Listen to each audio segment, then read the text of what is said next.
Ladies and gentlemen, welcome back into the Buster Show podcast. Today, we have a very special guest, Jason Harris. He has a best-selling book, The Soulful of Persuasion, but he also runs Mekanism, a 200-person creative agency, and he's run campaigns for over 20 years for companies like Peloton, Ben & Jerry's, and many, many more. Jason, thank you so much for coming on. Thanks for having me. Great to be here. So I want to start this off. I have a few of your principles from your book, The Soulful Art of Persuasion. I want to ask, before I dive into some of those principles that I think are just an instant value add right off the bat for anybody listening, what inspired you to write that book? So I've been in the marketing advertising space for 20 years. And so I'm always sort of pitching and selling. I'm running a business, entrepreneur mindset. And I'm always, maybe like you, I'm always trying to learn and hone my craft and dive into books and read other people's sort of approaches. And I felt like there was a way that I had built my business and the way that I work that wasn't necessarily covered in a lot of the books that I read. And I felt like there was an opportunity to put sort of my point of view out into the world and kind of make a difference for people starting businesses or running businesses, or really anyone, because when you think about persuasion, we're all persuading every moment of every day in some aspect, whether you're persuading, you're an NBA player and you're persuading the GM to give you a bump or for you to get your bonus, or if you walk into your boss's office and you say, I want that promotion, or if you're persuading, a girlfriend or boyfriend or significant other to go on a trip with you. We're in these sort of like moments of, we're all like selling and persuading all day long in some way or form. And so this book, to me, it's a business book, but it's really much broader. And so the soulful persuasion, the soulful art, that was a piece that was missing. I think there's a lot of books about persuasion and those principles, or selling or building a business, but I felt like they lacked a little bit of the soul piece. Yeah, you definitely need that you got to connect with the person before you sell them. Yeah, definitely. You got to work on building relationships. You can't be transactional. Oh, that's it right there. So I want to just dive through these principles real quick. Your first principle is around being original. It says, be yourself because everybody else is taken. Don't be afraid of wearing your personal idiocracies on your sleeve. Collect role models and draw inspiration from their uniqueness, and stick to your core values. Yeah. So that's really, to me, about, this original one is really about making sure you know your values, what you stand for, and you're being yourself. That's really what it's about. It's about being your original self, knowing who you are first, and then sticking with that. And so you see a lot of people that might have their, personal persona and then their work persona. And for me, it's about blending everything, and it's about being true to yourself, really at all times. And some ways I talk about in the book where you can do that is really, write down your values and beliefs, understand what they are, learn to be a great storyteller as part of being original, which is really trying to make your point of view to an audience or to someone else, and transporting them through stories. So a collection of stories, either from events that have happened to you in your life, or role models that you have, or books that you've read, or movies that you've watched, but really knowing a collection of stories that you can use at your disposal to sort of talk about things that you believe in and who you are. And so that's really, to me, the fundamental building block of soulful persuasion is this idea of being yourself and being original. Smart, because pretending to be anybody else is too draining as well. It You'll is. put yourself up trying. And you can sniff that out. You can tell when someone isn't quite being their whole self. In a second, yeah. Yeah, humans have really good bullshit detectors, and we might not know it consciously, but there's something about that person that rubs us the wrong way. And that really comes from they're not being true to themselves, and you can tell they're acting or trying to rejigger something into um, benefiting themselves.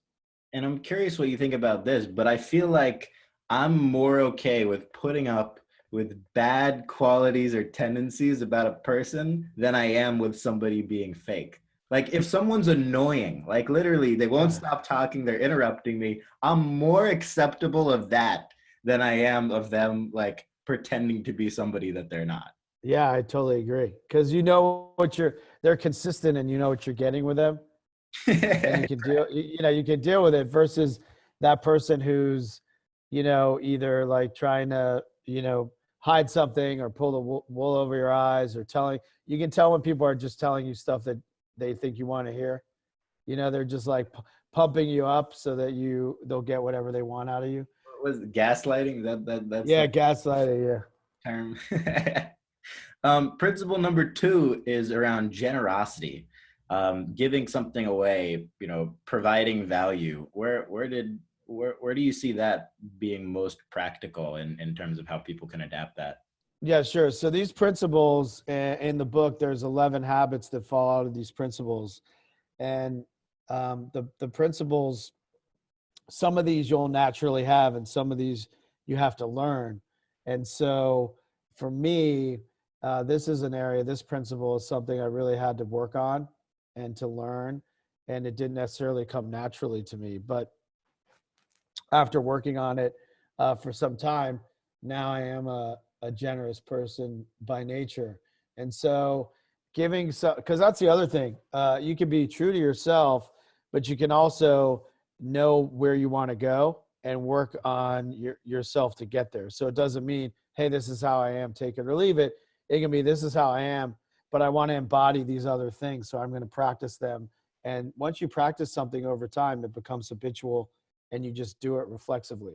You don't have to practice it anymore because your mind has changed, and you're just doing it automatically. And so generosity to me is one of those.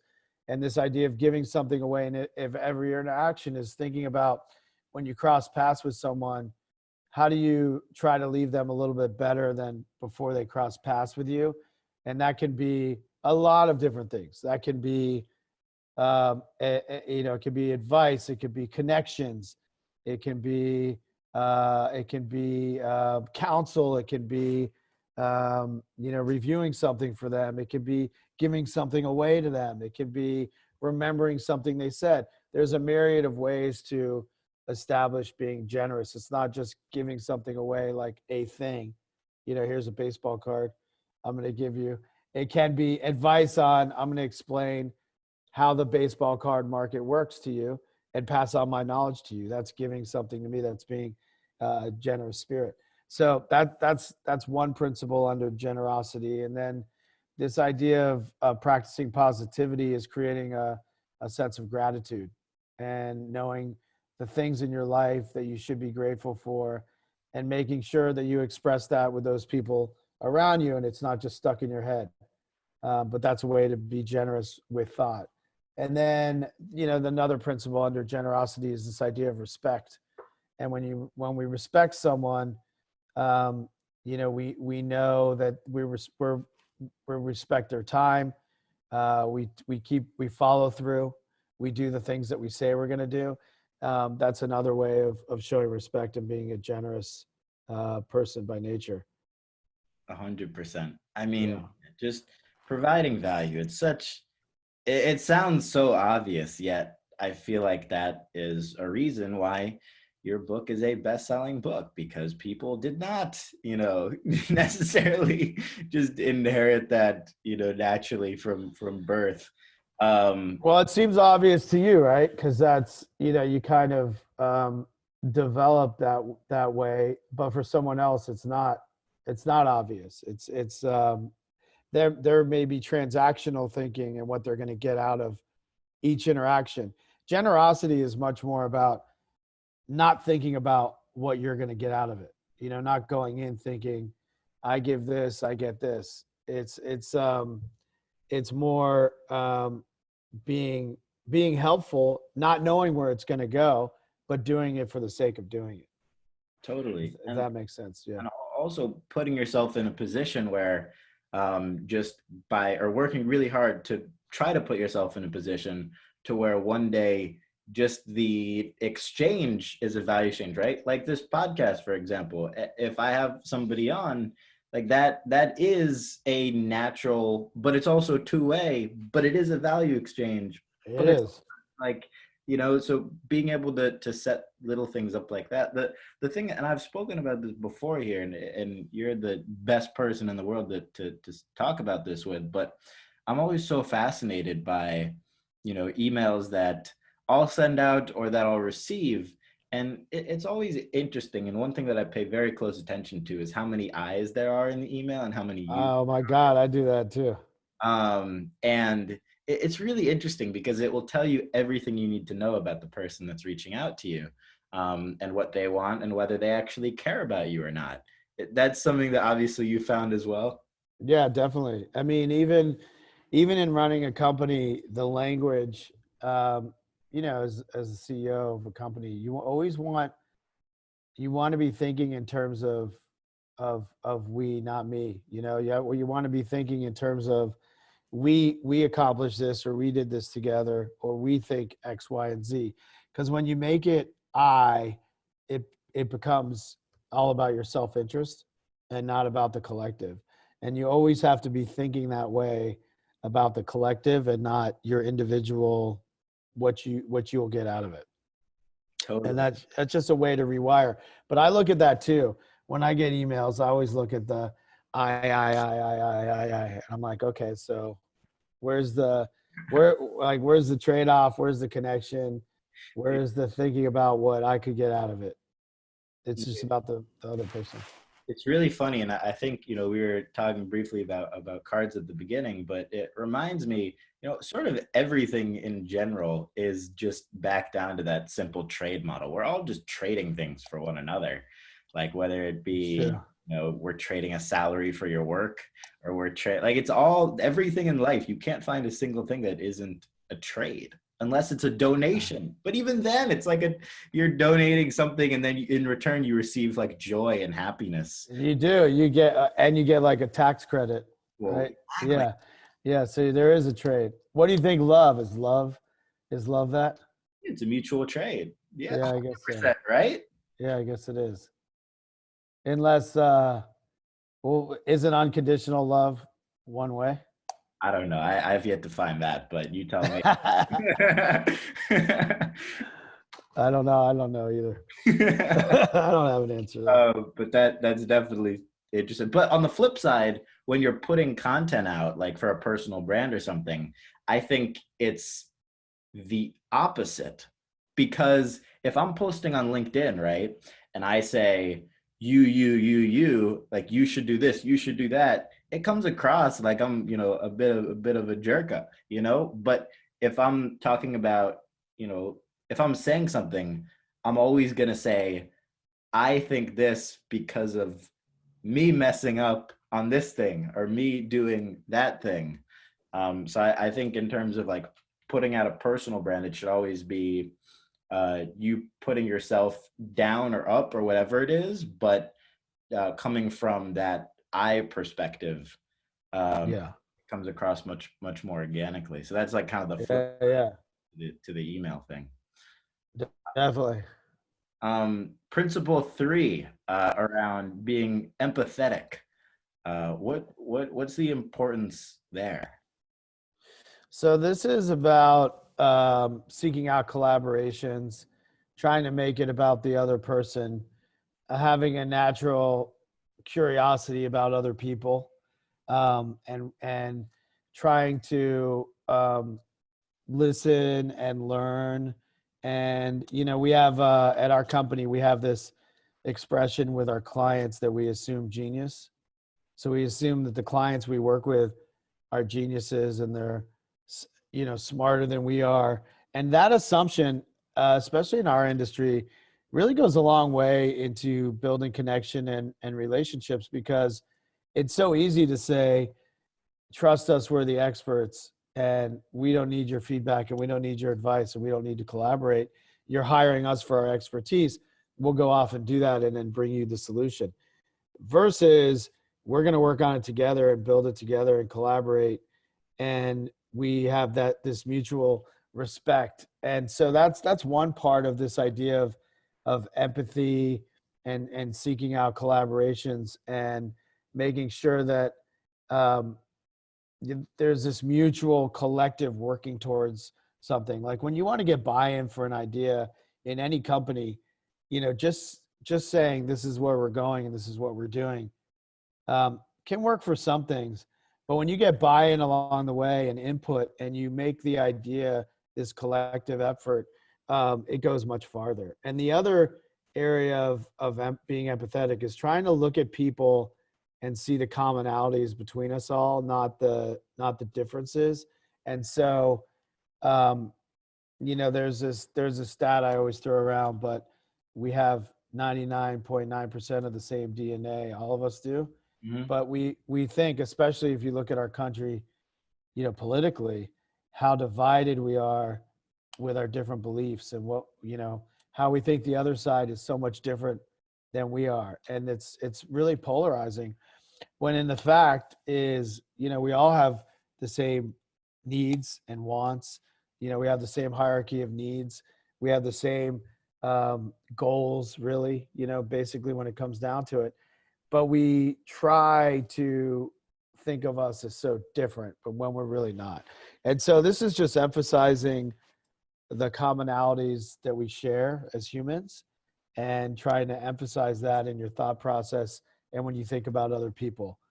And it's an interesting, unique way to go through life and trying to collaborate and think about the other person's point of view and realize that we're sort of, we're all going through this human experience together and we're all very similar.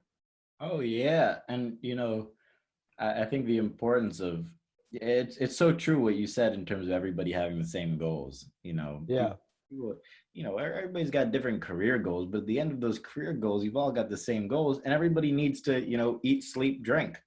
that's right. Exactly. Eat, sleep, drink, love, prosper, all those things, right?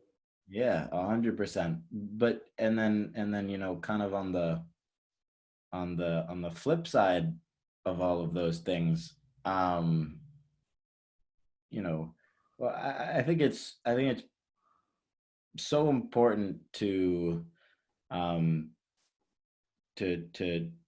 treat everybody like you said, not just clients, but everybody. I think everybody is a million times smarter than I am, because they are, when I think they are. Right. It's Exactly. all up to your own interpretation.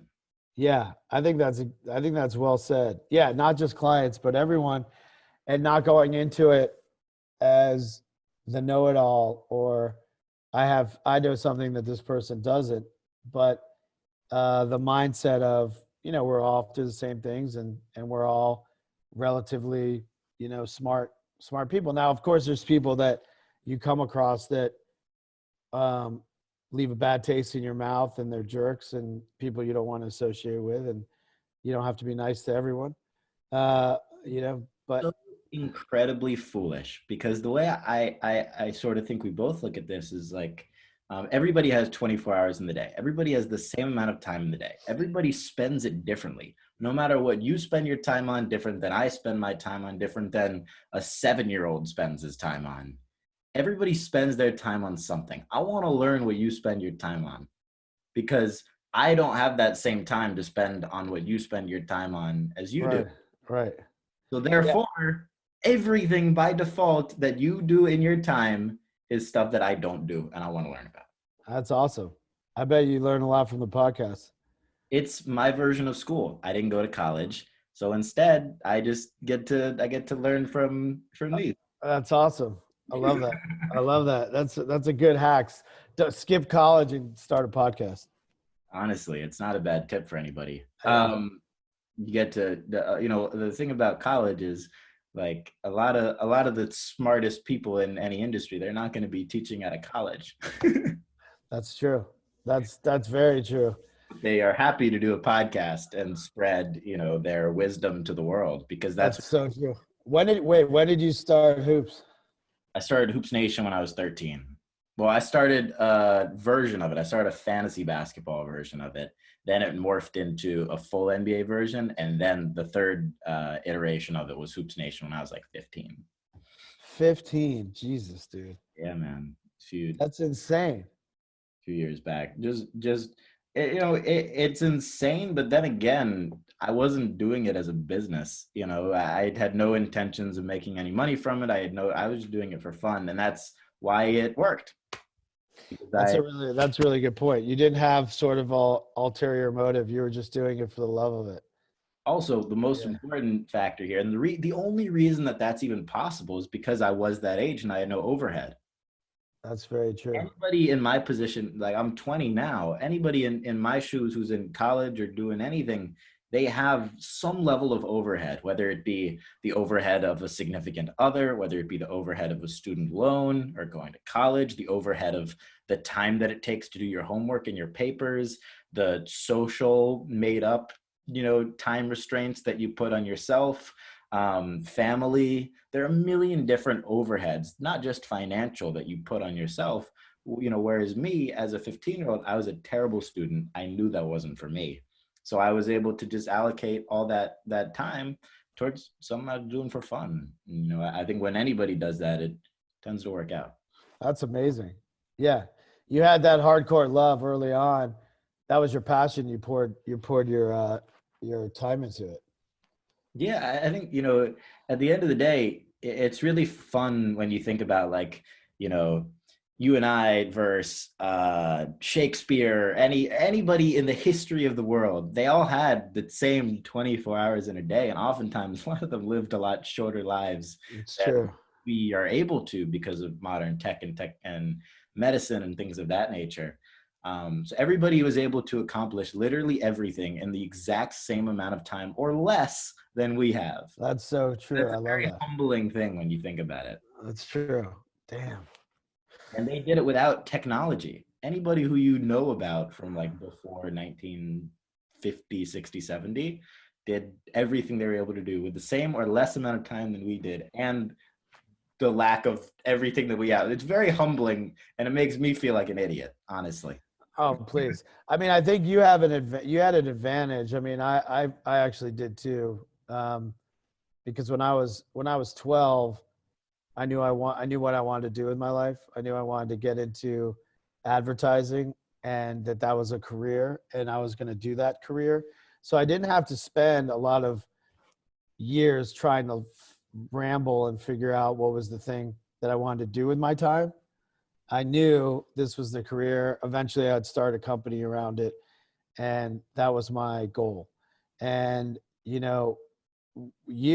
love basketball and you found at an early age how to turn that into, maybe it wasn't conscious, you knew that was something you were going to do somehow for your with your hours, right? What's funny is I thought I was going to be a play-by-play. Well, I thought I was going to be the point guard for the New York Knicks. Let me put that out. You never really thought that though. I mean, somewhere deep down when I was young, I did. Yeah, okay. And then I didn't make the JV team. And I didn't, not even varsity. I didn't make the JV team. And I didn't then grow 6 inches like Jordan and come back and, dunk on everybody.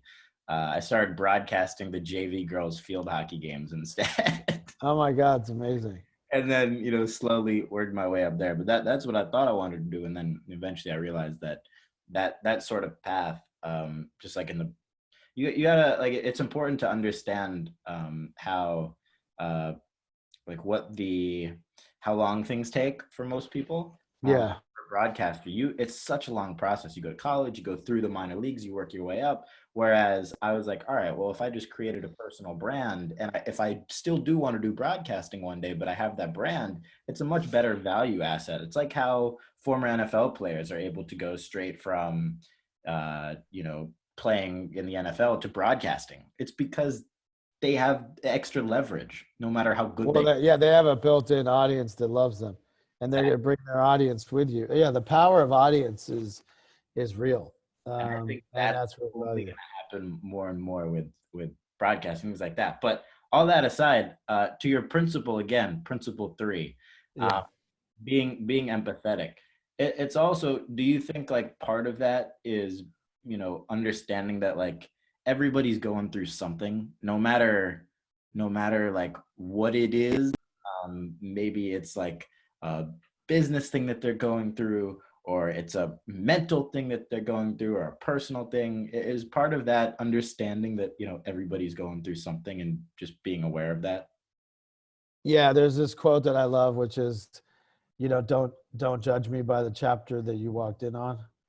And I think, that really sums it up well, which is understanding that we don't know what's going on in people's lives, and we don't know the past or what they went through to get to where they are.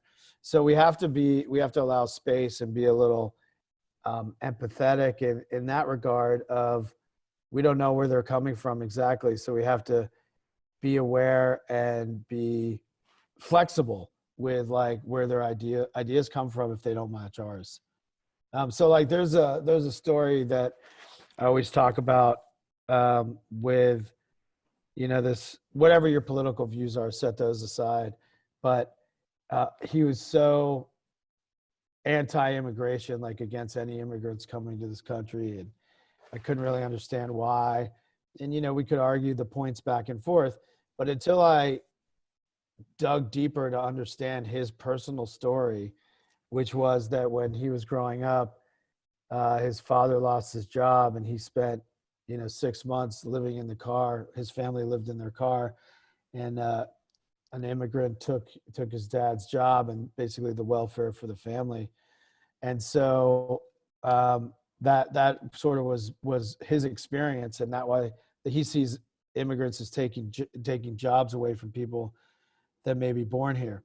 And so it doesn't matter if you believe that, don't believe it, whatever your stance is.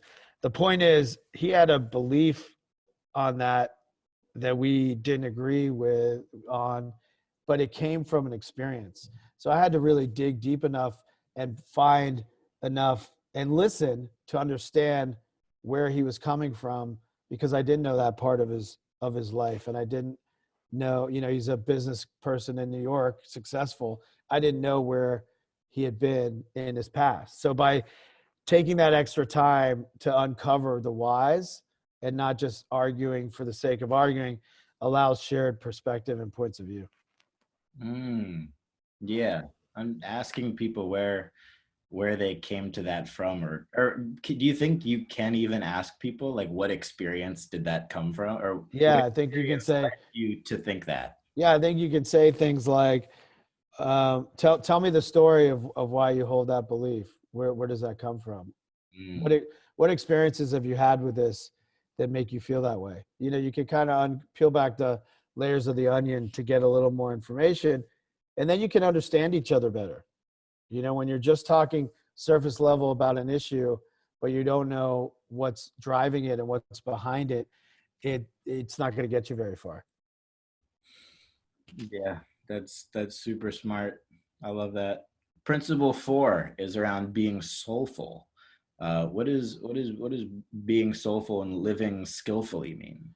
So this is sort of the most important part in my opinion. So if you have, the building blocks of being yourself, knowing what your value system is, practicing that, always trying to be true to who you are in all aspects of life. You try to develop a sense of generosity and empathy. And then soulful is that extra part of trying to strive to be inspirational to people, being inspirational to other people by doing something that's outside yourself. And so it could be a cause that you fight for, like, for the sports metaphor, uh, Muhammad Ali is like a great example of a soulful person. The reason why he's the GOAT, yes, he was one of the best boxers of all time, of course, but also he stood up he didn't believe in the Vietnam War. So he wouldn't get drafted. He got thrown in jail. He lost 5 years on his career when he was in his late 20s, which was like, really good time for a boxer. I think it was like mid to late 20s. Came back in his early 30s. But the point of that is that he was principled, and he stood up for his principles, and he he stood up for what he believed in. So we don't think of Muhammad Ali just as a sports figure. We think of him as really an American icon. And he goes beyond just sport. And he did that because, he was principled and stuck to those, and he was soulful. And he did something beyond just for himself. It would have been easy for him to go over there and get a fake job, a fake, war job, and not be in harm's way and be protected, and then come back and keep boxing.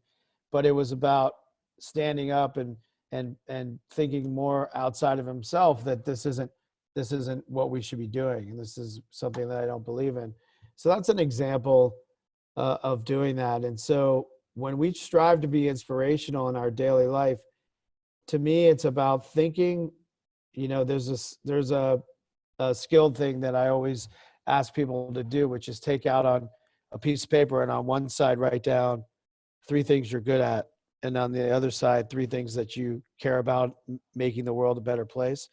If you look at those lists long enough, you'll come up with an idea of what's your give back, what can you do to enhance the world around you. And so for me, as an example, and this really clicked for me later on in my career, but I was, we had a successful agency. We were doing a lot of good work in advertising, a lot of big brands. And I realized, is that it? Like, is that all I'm doing for the world, is selling sneakers and deodorant and ice cream and, stuff Great like that? things. It's great things, but like, that's it. And then I started working with Joe Biden's team on a Awesome.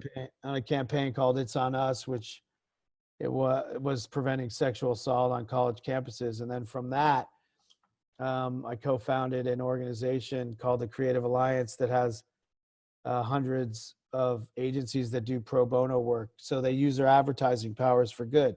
I'm not suggesting people have to do something that grandiose and start as a separate company doing good works. It's more of, what can you do? Maybe you do some of this stuff I'm using you as an example with your card business, your love of hoops. You've got a bunch of successful businesses happening. What can you do around sports where you feel like you're helping those in need? Because that's going to give you a lot, but it's also going to inspire people that look up to you and say, hey, Buster's done, look at how he started all these things when he was young. Look at how successful his career is. And he also does this other thing. Maybe I should think about doing some inspirational work as well. So it's really about becoming a role model for those around you. And you become more influential when you are inspirational and doing things outside yourself. Totally. And I'm also, I think in that regard as well, being able to, if you have like both the people, the network, and the capabilities, being able to merge different industries together, like we were talking about, because something really powerful happens when you do that. So like something that I'm really passionate about is the ocean, and making sure that it's clean and there isn't plastic, and environmentally friendly things, specifically in regards to the ocean. Because when I was super young, in addition to thinking that I was going to be the point guard for the Knicks, I thought I was going to be a marine biologist. Oh, Um, no way. That's awesome. and then I learned that you had to both be smart, and it wasn't just snorkeling with fish. So that kind of went out the window. But Yeah, not as fun. I do still care a lot about it. But so being able to um, merge sort of these things together. So from running the Hoops Nation stuff for 3-4 years, pretty much by myself, I learned a lot about how to build platforms and things like that. So I realized that I could build another one, things like Travel Nation and doing that, but using all the same strategies to push towards positive causes, and using everybody in those networks to push to positive cause, because that's the one place where you can really get a lot of people on board pretty easily, because everybody wants to feel good about themselves and doing good things. And you can take advantage of that for the betterment of society, and in this case, the environment and the ocean. Yeah, that's awesome. I love that. That's great.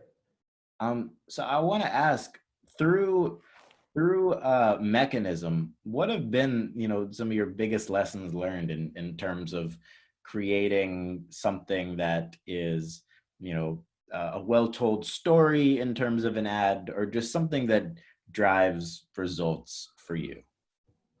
Well, I think, a principle that we always think about is um, people love great brands, but not everyone loves advertising. Mhm. You're not waiting to watch the, content, the sport highlight content that you want to watch from last night. And then pop-up ad comes on. You're like, oh, that's awesome. I can't wait to, learn about the new Buick. While advertising is important and has a place, there's also storytelling and learning what the brand stands for and how to make people connected to the brand through um, storytelling and knowing what the brand stands for. So we always try to do both. We try to create ads, but we also try to drive either community or storytelling or something else beyond just here's an ad with all the bullet points and why you should buy it. So storytelling is fundamental to what we believe in. We believe everyone loves a good story, everyone loves a great brand, but no one's thinking about plain advertising Hmm. as it were. So storytelling's paramount to what we do. For sure. Now, Yeah. I'm curious your perspective on this. People always say like everything is so saturated, especially in the days of like digital, where you Google anything and there are literally 100 million search results. How do you look at doing something, being original and doing something unique in within that framework of everybody saying that, everything has been done or you can't do this, and you know uh all the great, like, so many great stories have been told, there's so much to compete against. How do you kind of weigh all that and just stay and focus? Well, I think you have to look at it comes from like a good strategic place on yes, everything's been done. Sure, you can say that, but every brand is unique. They all started and they were all born for one reason or another. So they already starting from like just like people, they're starting from like a unique only them place. And it's our job to uncover that and unearth it and tell that story and not try to have them be like the next guy or chase, if we're doing a Peloton ad and building that brand and then Nordic Track comes out with something that looks exactly like it, that feels like they're not creating their own lane. So it's up to us with our own brands and stories to tell that we're creating that unique lane for Mm. them. So we always try to go back to the origin of the company, why it began, because in there is a good story, how the brand's going to look and feel and behave. But we treat brands like humans and everyone's unique. And so, you and I are different. Everyone you encounter is going to be different than you are. Everyone I encounter is going to be different than I am. So brands are the same way, but you got to make sure you're keeping that uniqueness about them. Like what makes them different than everyone else. Smart. Yeah. If you could go back and tell your 20-year-old self a piece of advice, what would you go back and say? Um, I think it kind of is counter to what we talked about with how people spend their time in a day Mm. and how short lives used to be. But I think I spent a lot of time worrying about where, like the next thing, where I was going to go, when I was going to start a company, when I started my company, when it was going to break 10 million, when it was going to break 30 million, when I was going to have this many employees, when I was going to have this many, brands.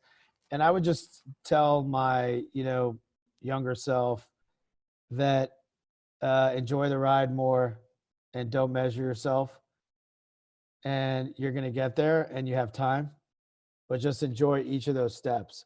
Because I feel like sometimes I took too much time while I was in one step looking at the next step. Even I still do that even now. Like, when's my book going to be finished as my side thing? When's my book going to be done? How's it going to perform? You know, when's the next one going to come out? So I'm still have to always rein myself in, and even now. And so my 20, I wish I started that thought process younger, of enjoying the ride and not looking down the road too far. Totally. I think one of my favorite, you mentioned, comparing yourself, whether it be to yourself or to other people.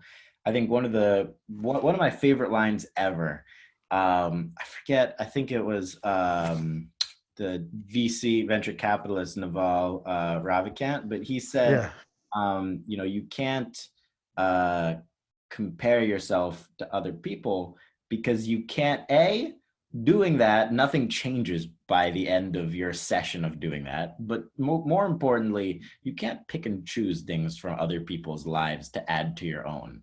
You I can, love that.